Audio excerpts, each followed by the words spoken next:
Police अधीक्षक निलेश तांबे, अपर police अधीक्षक लोढा खामगाव, उपविभागीय पोलीस अधिकारी सुधीर पाटील यांचे अवैध गुटखा व्यावसायिकांवर कायदेशीर कठोर कारवाई करण्याचे सक्त आदेश आहेत। त्यानुसार पोलीस स्टेशन नांदुऱ्याचे नवनियुक्त ठाणेदार पोलीस निरीक्षक जयवंत सातव यांनी पदभार स्वीकारताच अवैध व्यावसायिकांविरुद्ध धडक कारवाई करण्याची मोहीम हाती घेतली आहे। याच दरम्यान 28 जून 2025 रोजी दुपारच्या वेळी मिळालेल्या गुप्त माहितीवरून नांदुरा शहरातील जळगाव जामोद रोडवरील पूर्णाई नगर या भागामध्ये एका टीन पत्र्याच्या गोडाऊन मध्ये बुलेरो पिकअप वाहनासह गुटखा साठवून ठेवल्याची खात्रीलायक माहिती मिळाल्यावरून नांदुरा पोलिसांनी सदर गोडाऊन हे 2 शासकीय पंचासह व नांदुरा शहरातील प्रतिष्ठित नागरिकांसह पाहणी केली असता सदर गोडाऊन मध्ये लावण्यात आलेले बोलेरो पिकअप वाहन क्रमांक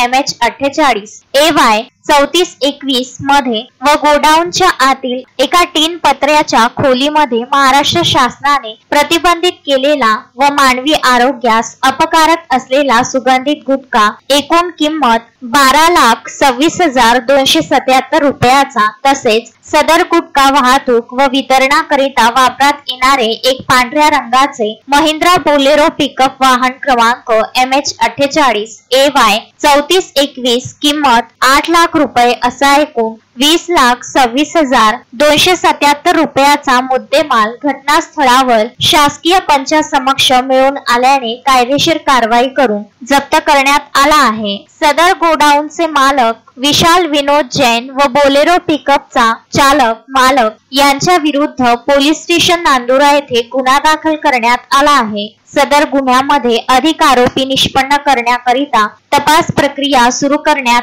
आली आहे। सदर गुटखा रेड कारवाई ही पोलीस निरीक्षक जयवंत सातव यांचे सूचना व मार्गदर्शनाखाली पथकातील PSI दीपक सोळंकी, SI मिलिंद जंजाळ, कैलास सुरळकर, विनायक मानकर, राहुल ससाणे, विनोद भोसने, पंकज वावगे, रवी सावळे, सुनील सपकाळ यांनी केली आहे। पुरुषोत्तम भातुरकर, विदर्भ न्यूज, नांदुरा।